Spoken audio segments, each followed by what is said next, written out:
O juízo final dá um medo, não é mesmo? A ideia da possibilidade da condenação no final do juízo. O juízo final está estampado como uma predestinação tua e minha. Mas alguns não aceitam essa predestinação e então fabricam um destino terrível. Veja o que diz a palavra de Deus em Daniel capítulo 7, versos 21 e 22. Enquanto eu observava, esse chifre guerreava contra os santos e os derrotava. Triste, não é mesmo? O poder do mal derrotando os filhos de Deus. Até que o ancião veio e pronunciou a sentença a favor dos santos do Altíssimo. Chegou a hora de eles tomarem posse do reino. Portanto, alegremo-nos com o juízo final, porque para mim e para você é uma mensagem de redenção, de salvação, de justificação dos nossos pecados, não de condenação, porque estamos na graça de Cristo, mantemos a fé nisso e nele, e também estamos justificados. E por isso temos uma vida nova, uma vida cheia do poder do Espírito para vencer o mal e andar nos caminhos de Deus. Bem, tudo isso está bem explicado, tintim por tintim, na própria Bíblia. E eu começo com o livro de 1 Reis 8:32. Ouve dos céus e age. Julga os teus servos, condena o culpado, fazendo recair sobre a sua própria cabeça a consequência da sua conduta, e declara sem culpa o inocente, dando-lhe o que a sua inocência merece. É um perfeito julgamento do Deus Altíssimo. O ancião de dias proclama a tua redenção, a tua justificação. Em Mateus capítulo 25, do versos 31 até o 46, é Jesus quem nos traz essa palavra. Explicando sobre o julgamento das nações, ele diz: quando o Filho do Homem vier em sua glória, com todos os anjos, assentar-se-á em seu trono na sua glória celestial. Todas as nações serão reunidas diante dele, e ele separará uma das outras, como o pastor separa as ovelhas dos bodes. As ovelhas, um animal dócil, o bode já rebelde. E colocará as ovelhas à sua direita e os bodes à sua esquerda. Então o rei dirá aos que estiverem à sua direita: venham, benditos do meu Pai, recebam da herança o reino, recebam como herança o reino que lhes foi preparado desde a criação do mundo. Aqui eu me lembro de Gênesis capítulo 3, verso 15, quando Jesus prometeu: eu esmagarei a cabeça da serpente. Ali estava prometida a nossa herança, a salvação do pecado. Em Gênesis 2, o homem entra em pecado, mas em 3, depois vem a salvação. Então o rei dirá aos que estiverem à sua direita: venham, benditos do meu Pai, recebam como herança o reino que lhes foi preparado desde a criação do mundo. Pois eu tive fome e vocês me deram de comer, tive sede e vocês me deram de beber, fui estrangeiro e vocês me acolheram, necessitei de roupas e vocês me vestiram, estive enfermo e vocês cuidaram de mim, estive preso e vocês me visitaram. Então os justos lhe responderão: Senhor, quando te vimos com fome e te demos de comer, ou quando com sede te demos de beber? Quando te vimos estrangeiro e te acolhemos, ou necessitado de roupas e o vestimos? Quando te vimos enfermo ou preso e fomos te visitar? O rei responderá: digo-lhes a verdade, o que vocês fizerem a alguns dos meus menores irmãos, a mim o fizeram. Então ele dirá aos que estiverem à sua esquerda: malditos, apartem-se de mim para o fogo eterno, preparado para o diabo e os seus anjos. Não foi preparado para ninguém, para nenhum ser humano, não para você, não para mim. Foi para o diabo e seus anjos na guerra nos céus. Para acabar com o mal no universo, está preparado o fogo eterno, purificação do universo. Mas aqueles que não aceitam a Jesus e a sua mensagem, não são obedientes, eles trilham a caminho de Satanás e o seu destino será o mesmo, porque não podem seguir na trilha da salvação.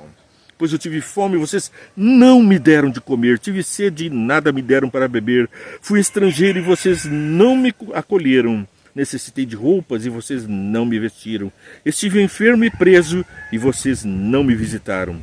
Eles também responderão: Senhor, quando te vimos com fome ou com sede, ou estrangeiro ou necessitado de roupas, ou enfermo ou preso, e não te ajudamos? Ele responderá: digo-lhes a verdade, o que vocês deixaram de fazer algum desses mais pequeninos, também a mim deixaram de fazê-lo. E estes irão para o castigo eterno, para os justos para a vida eterna. Os justos para a vida eterna e aqueles que fizeram maldades, que não atenderam os necessitados, viveram uma vida egoísta, esses estarão para o fogo, para a purificação, porque no céu não há lugar para eles, pessoas que vivem apenas para si. Lá é o lugar do altruísmo, o lugar do amor divino, do amor que é capaz de contaminar, o amor ágape, que é o amor de Deus. Bem, a mensagem continua em João capítulo 5, do versos 21 ao 29. E vamos ver como será então esse julgamento. 5, 21 a 29. Pois da mesma forma que o Pai ressuscita os mortos e lhe dá vida, o Filho também dá a vida a quem ele quer. Além disso, o Pai a ninguém julga, mas confiou todo o julgamento ao Filho, para que todos honrem o Filho como honram o Pai. Aquele que não honra o Filho também não honra o Pai que o enviou. Precisamos honrar o Pai que enviou o Filho. Mas por que Deus não julga e entregou o julgamento a Cristo? Primeiro, porque Ele fez a obra de justificação tua e minha. Mas também porque o próprio Deus foi acusado por Satanás de ser tirano. E o universo todo, os mundos outros contemplam o desiderato do nosso planeta. E o próprio Deus, portanto, está em xeque. Os homens e os mundos estão atentos à palavra do diabo, que acusou a Deus. E é preciso exterminar o mal terminantemente antes que desça o fogo sobre ele, porque assim não pairará dúvida sobre o caráter de Deus. Ele será julgado por todos com um grande clamor de vitória, de aleluias, de louvor e de graça. Mas começa agora, hein? Você fazendo da sua vida um motivo de louvor, como diz Pedro, que os outros vejam nas suas boas obras um motivo para louvar a Deus. Além disso, o Pai a ninguém julga. E depois no verso 24, eu lhes asseguro, quem ouve a minha palavra e crê naquele que me enviou, tem a vida eterna e não será condenado. Algumas traduções da Bíblia dizem não serão julgados. É uma tradução equivocada. Muitas vezes nós precisamos jogar para o original para entender que o sentido bíblico é da condenação. Seremos todos julgados pelas nossas obras, como foi o próprio Cristo que explicou agora há pouco, quando ele disse que os bons serão herdeiros do reino do céu, mas os maus do fogo eterno. E agora então, nós não seremos condenados no julgamento, porque o próprio Cristo morreu no nosso lugar, justificou, deu a graça e nos mantém com fé, com firmeza. Isso depende de você e de mim. Portanto, a obra de salvação é dúplice. Deus deu a salvação, Jesus Cristo. Mas a aceitação, a fé é tua. E então nós temos que muitas vezes agir como aquele pai que disse, aumenta a minha fé. Jesus perguntou, você crê? E ele disse, creio, mas aumenta a minha fé. Então nós precisamos conviver com a palavra de Deus, porque a fé vem pelo ouvir e ouvir a palavra de Deus. É Paulo quem explica isso. Então eu lhes asseguro, quem ouve a minha palavra e crê naquele que me enviou, tem a vida eterna e não será condenado, mas já passou da morte para a vida. Portanto, nós não estamos à mercê de Satanás, da condenação dele, porque a justiça de Cristo é que emite a glória diante do universo. Perdemos a glória, estávamos nus no paraíso, mas agora é Cristo que nos veste com a justiça. O homem percebeu a sua nudez e agora nós temos como caminho encontrar a justiça de Cristo por nós. João 3,18. Veja só que maravilha, quem nele crê não é condenado, mas quem não crê já está condenado por não crer no nome do Filho do unigênito de Deus. É a confirmação daquilo que foi dito agora há pouco no outro verso, onde nós vemos que não há condenação para aqueles que creem a Deus e seguem os seus mandamentos. porque a sua conduta espelha a do próprio Cristo. Em João 5:24, não há condenação, vamos ver. Eu lhes asseguro, quem ouve a minha palavra e crê naquele que me enviou, tem a vida eterna e não será condenado, mas já passou da morte para a vida. É uma repetição. Ao mesmo tempo que a Bíblia fala muitas vezes que haverá um juízo, também muitas vezes fala que Jesus Cristo nos redimiu e que não há condenação para aqueles que andam na luz do Senhor. Em 2 Coríntios 5:10, nós temos: pois todos nós devemos comparecer perante o tribunal de Cristo, para que cada um receba de acordo com as obras praticadas por meio do corpo, quer sejam boas, quer sejam más. Não pense que Deus é amor e por isso não fará justiça, porque o julgamento, a justiça é um ato de amor para aqueles que são bons, livrando-os dos maus, mas também um ato de amor para os maus, livrando-os deles mesmos e do próprio Satanás. Uma vida sem sentido, uma vida perversa, de maldade, praticando o mal, continuamente mal, só pode ter um desfecho da injustiça, de uma vida injusta, mas diante de Deus a justiça se fará perfeitamente. Bem, Efésios 2, de 8 a 10. Vamos ver o que diz aqui, de 8 a 10. Pois vocês são salvos pela graça, mas por meio da fé. Isto não vem de vocês, é dom de Deus. Lembra? Pai, eu creio, mas aumenta a minha fé. É pela graça que somos salvos, com certeza, mas a fé é importante porque ela nos conduz às boas obras e a aceitar a salvação. Isso não vem de vocês, é dom de Deus. Não por obras para que ninguém se glorie, porque somos criação de Deus, realizada em Cristo Jesus para fazermos boas obras, as quais Deus preparou antes para nós as praticarmos. Portanto, a salvação não vem pelas obras, vem pela graça. Mas uma vez que recebemos a graça e temos fé, acreditamos que haverá um juízo, estamos diante do Deus justo, também compassivo. Agora nós encontramos então o caminho da salvação, praticando boas obras, dando os frutos da companhia com Deus, os frutos do Espírito Santo, que são aqueles descritos por Paulo: o amor, a bondade, a caridade, e aquilo que Jesus exigiu: ama teu próximo como a ti mesmo e a Deus sobre todas as coisas. Esse amor nos conduz à obediência ao nosso Deus. Bem, a graça, Isaías, capítulo 15, capítulo 55, verso 1. Venham todos vocês que estão com sede, venham às águas, e vocês que não possuem dinheiro algum, venham, comprem e comam, venham, comprem vinho e leite sem dinheiro e sem custo. Aqui nós estamos falando da salvação, para você comprar a salvação sem dinheiro e sem custo, porque é de graça. Aliás, de graça não, a graça tem um preço, custou o sangue do nosso Senhor Jesus Cristo. Bom, graças a isso, alcançamos a salvação. Gênesis 15, 6. Aqui temos: Abraão creu no Senhor e isso lhe foi acreditado como justiça. Então, a fé, ela apaga as multidões de pecados através do sacrifício de Jesus.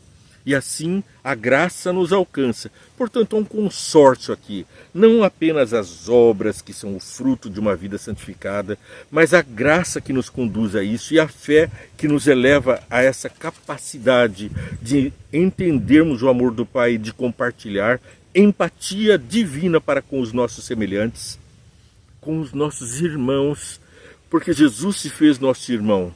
Nós também temos que enxergar os outros como nossos irmãos. E você é um cristão, imitador de Cristo. Aquele que leva a salvação precisa alcançar a alma carente, sedenta, tanto do evangelho como de bens materiais, como de uma palavra amiga, como de atos de bondade, como não reciprocidade aos atos satânicos, mas responde o mal com o bem. Repreende, reportando o mal com o bem. Jesus ensinou: repreende o mal com o bem. Bom, Romanos 5, verso 1. Pela fé somos justificados. Tendo sido, pois, justificados pela fé, temos paz com Deus por nosso Senhor Jesus Cristo.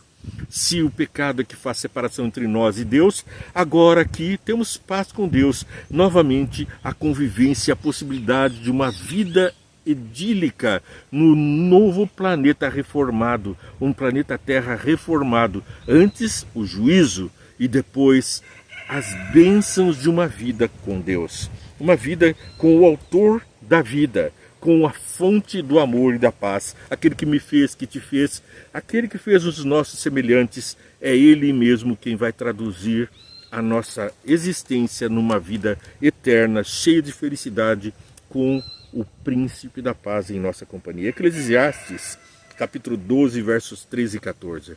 Agora que já se ouviu tudo, aqui está a conclusão. Tema a Deus e obedeça aos seus mandamentos, porque isso é essencial para o homem, pois Deus trará a julgamento tudo o que foi feito, inclusive tudo o que está escondido, seja bom ou seja mal. Não há nada encoberto que não venha a ser revelado, diz a palavra de Deus. E aqui está garantido em Eclesiastes, Deus julgará o homem por aquilo que ele aparenta ser, mas também pelo seu íntimo, pelos seus atos que estão a perverter o seu próprio sentido. Lembra que Jesus disse? Aquele que olha para uma mulher com um olhar impuro, já adulterou com ela, é do coração que vem todas essas coisas. A maldade vem do coração do homem. Apocalipse 20, 11 a 13. Depois vi um grande trono branco e aquele que nele estava sentado. A terra e o céu fugiram da sua presença e não se encontrou lugar para eles.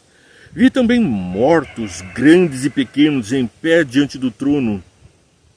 E livros foram abertos. Outros livros foi aberto.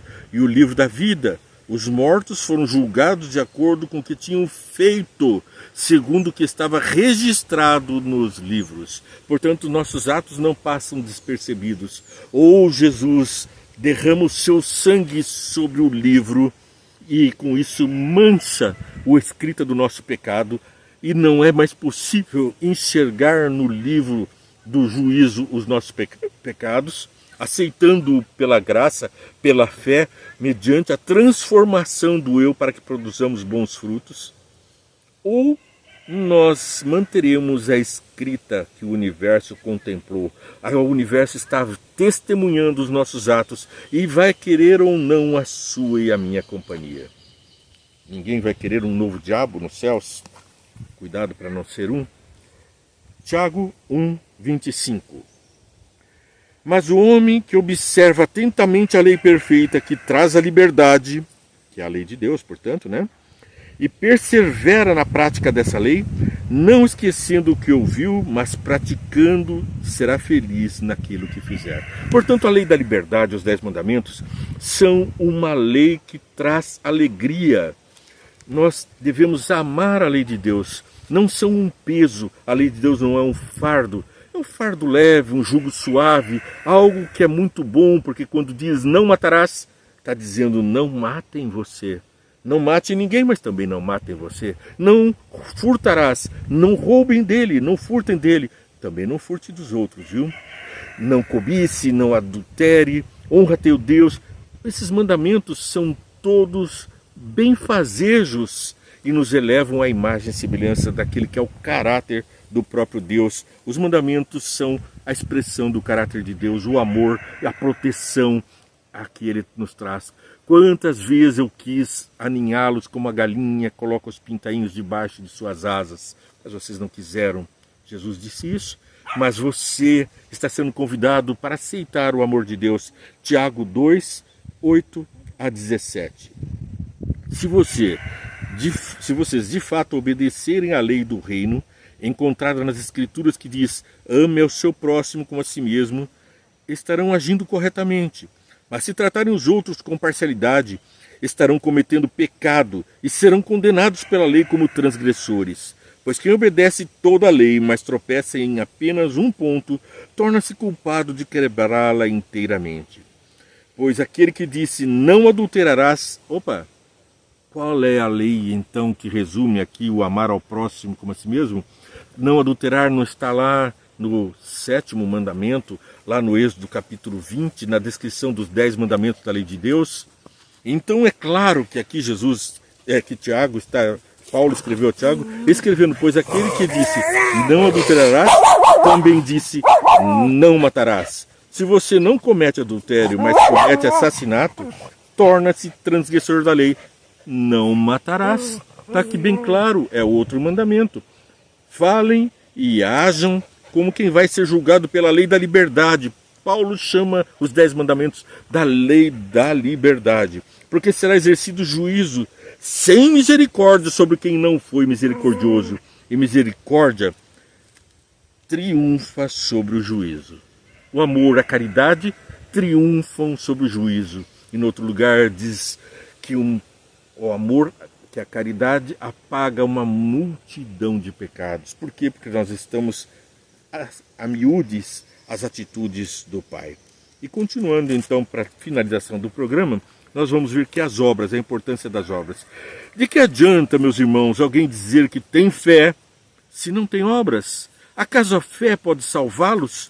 Se um irmão ou irmã estiver necessitando de roupas e do alimento de cada dia, e um de vocês disser, vá em paz, aqueça-se, alimente-se até satisfazer-se, sem, porém, lhe dar nada, de que adianta isso? Assim também a fé por si só, se não for acompanhada de obras, está morta. Mas alguém dirá, você tem fé e eu tenho as obras. Mostre-me a sua fé sem obras e eu lhe mostrarei a minha fé pelas obras. Percebe? Tudo está ligado. O amor de Deus é comunicado a nós. Então nós temos a graça. E pela graça temos a fé. E pela fé temos as obras. E pelas obras seremos julgados e estaremos no paraíso. Vem com a gente. Vem, entende, curta, compartilhe, siga essa programação e ora com a gente. Pai querido, obrigado pelas mensagens de alento, porque o juízo vem chegando, a hora do seu juízo. E porque estaremos entre as ovelhas, clamando, bem-vindo à hora da nossa salvação. Estamos aguardando sua volta, Senhor Jesus. Vem e faz justiça nesse mundo. Mostra-nos o seu amor e livra-nos do mal, porque essa foi a sua oração em nome de Jesus. Amém. E para livrar do mal, é preciso exterminar completamente o mal. Hoje, aqui, agora, na sua vida, você faz isso. Depois, no julgamento, na volta de Jesus, Ele completa a nossa obra. Deus te abençoe e muito.